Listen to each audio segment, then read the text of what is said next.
তে নমঃ।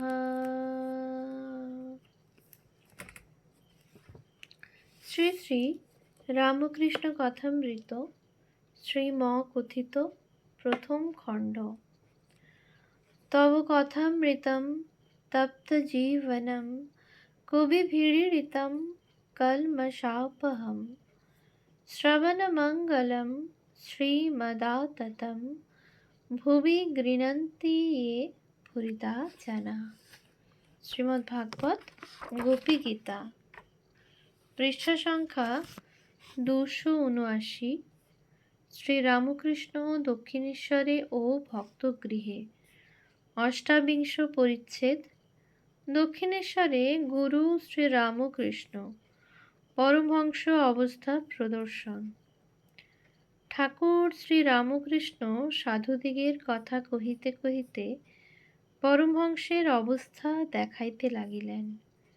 সেই বালকের ন্যায় চলন, মুখে এক একবার হাসি যেন ফাটিয়া পড়িতেছে, কোমরে কাপড় নাই, দিগম্বর, চক্ষু আনন্দে ভাসিতেছে।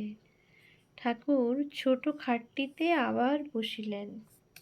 আবার সেই মনোমুগ্ধকরী কথা। শ্রীরামকৃষ্ণ মনির প্রতি, ন্যাংটার কাছে বেদান্ত শুনেছিলাম, ব্রহ্ম সত্য, জগৎ মিথ্যা। বাজিকর এসে কত কত বাজি করে, আমের চারা আম পর্যন্ত হলো, কিন্তু এসব বাজি, বাজিকরই সত্য। মনি, জীবনটা যেন একটা লম্বা ঘুম, এইটি বোঝা যাচ্ছে, সব ঠিক দেখছি না।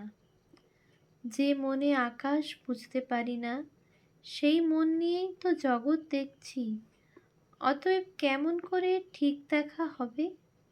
ঠাকুর, আর একরকম আছে, আকাশকে আমরা ঠিক দেখছি না, বোধ হয় যেন মাটিতে লোটাচ্ছে। তেমনি কেমন করে মানুষ ঠিক দেখবে? ভিতরে বিকার। ঠাকুর মধুর কণ্ঠে গাহিতেছেন, বিকার ও তাহার ধন্বন্তরী। এ কি বিকার শঙ্করী, কৃপা চরণতরী পেলে ধন্বন্তরী। বিকার বই কি, দেখো না সংসারীরা কোন্দল করে, কি লয়ে যে কোন্দল করে তার ঠিক নাই। কোন্দল কেমন, তোর অমুক হোক, তোর অমুক করি, কত চেঁচামেচি, কত গালাগাল। মনি, কিশোরীকে বলেছিলাম খালি বাক্সের ভিতর কিছু নাই, অথচ দুইজনে টানাটানি করছে টাকা আছে বলে। দেহ ধারণ ব্যাধি, to be or not to be, সংসার মজার কুটি। আচ্ছা, দেহটাই তো যত অনর্থের কারণ। ওই সব দেখে জ্ঞানীরা ভাবে খোলস ছাড়লে বাঁচি। ঠাকুর কালীঘরে যাইতেছেন। ঠাকুর, কেন? এই সংসার ধোঁকাটাটি আবার মজার কুটিও বলেছে। দেহ থাকলেই বা সংসার মজার কুটি তো হতে পারে। মনি, নিরবচ্ছিন্ন আনন্দ কোথায়? ঠাকুর, হাঁ, তা বটে। ঠাকুর কালীঘরের সম্মুখে আসিয়াছেন, মাকে ভূমিষ্ঠ হইয়া প্রণাম করিলেন। মনিও প্রণাম করিলেন। ঠাকুর কালীঘরের সম্মুখে নিচের চাতালের উপর নিরাসনে মা কালীকে সম্মুখ করিয়া বসিয়াছেন। পরনে কেবল লাল পেড়ে কাপড়খানি, তার খানিকটা পিঠে ও কাঁধে। পশ্চাৎদেশে নাট মন্দিরের একটি স্তম্ভ, কাছে মণি বসিয়া আছেন। মণি, তাই যদি হলো, তাহলে দেহ ধারণের কি দরকার? এ তো দেখছি কতকগুলো কর্ম ভোগ করবার জন্য দেহ, কি করছে কে জানে? মাঝে আমরা মারা যাই। ঠাকুর, ছোলা বিষ্ঠা করে পড়লেও ছোলা গাছই হয়। মনি, তা হলেও অষ্টবন্ধন তো আছে। সচ্চিদানন্দ গুরু, গুরুর কৃপায় মুক্তি। ঠাকুর, অষ্টবন্ধন নয়, অষ্টপাশ। তা থাকলেই বা, তার কৃপা হলে এক মুহূর্তে অষ্টপাশ চলে যেতে পারে। কি রকম জানো? যেমন 1000 বৎসরের অন্ধকার ঘর আলো লয়ে এলে এক ক্ষণে অন্ধকার পালিয়ে যায়, একটু একটু করে যায় না। ভেলকিবাজি করে দেখেছ? অনেক গেরো দেওয়া দড়ি একধার একটা জায়গায় বাঁধে, আর একধার নিজের হাতে ধরে, ধরে দড়িটাকে 2-1 বার নাড়া দেয়, নাড়াও দেওয়া, আর সব গেরো খুলেও যাওয়া। কিন্তু অন্য লোকে সেই গেরো প্রাণপণ চেষ্টা করেও খুলতে পারে নাই। গুরুর কৃপা হলে সব গেরো এক মুহূর্তে খুলে যায়। কেশব সেনের পরিবর্তনের কারণ শ্রীরামকৃষ্ণ। আচ্ছা, কেশব সেন এত বদলালো কেন বলো দেখি? এখানে কিন্তু খুব আসত, এখান থেকে নমস্কার করতে শিখলে। একদিন বললুম, সাধুদের ওরকম করে নমস্কার করতে নাই। একদিন ঈশানের সঙ্গে কলকাতায় গাড়ি করে যাচ্ছিলুম। সে কেশব সেনের সব কথা শুনলে। হরিশ বেশ বলে, এখান থেকে সব চেক পাস করে নিতে হবে, তবে ব্যাংকে টাকা পাওয়া যাবে। ঠাকুরের হাস্য। মণি অবাক হইয়া এই সকল কথা শুনিতেছেন।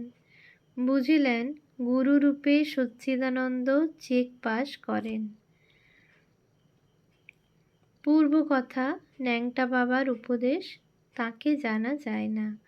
ঠাকুর, বিচার করো না, তাকে জানতে কে পারবে?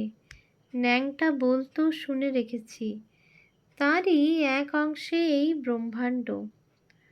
হাজরার বড় বিচার বুদ্ধি, সেই হিসাব করে এতখানিতে জগৎ হলো, এতখানি বাকি রইল।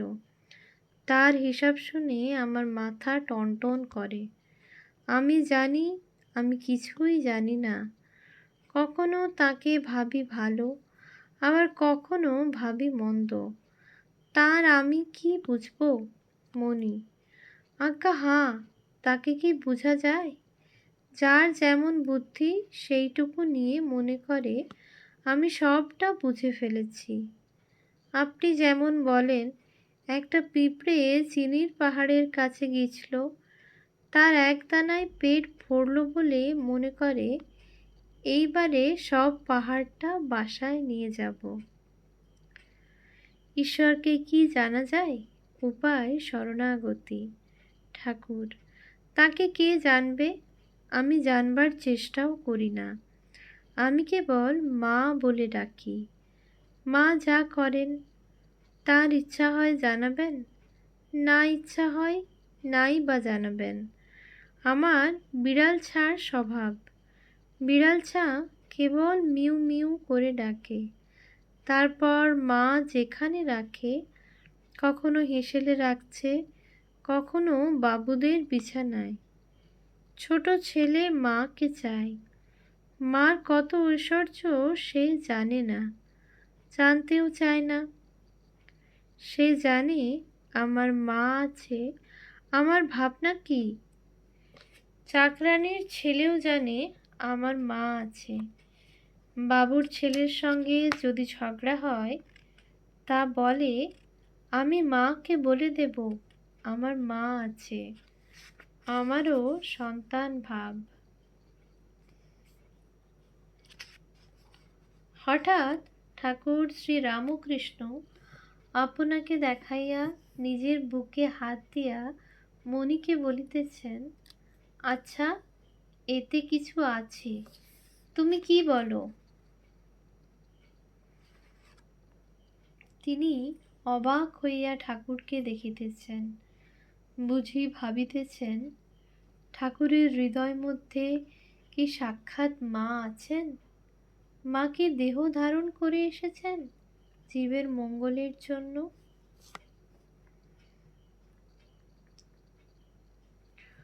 ওম শান্তি শান্তি। शान्ति शान्तिः।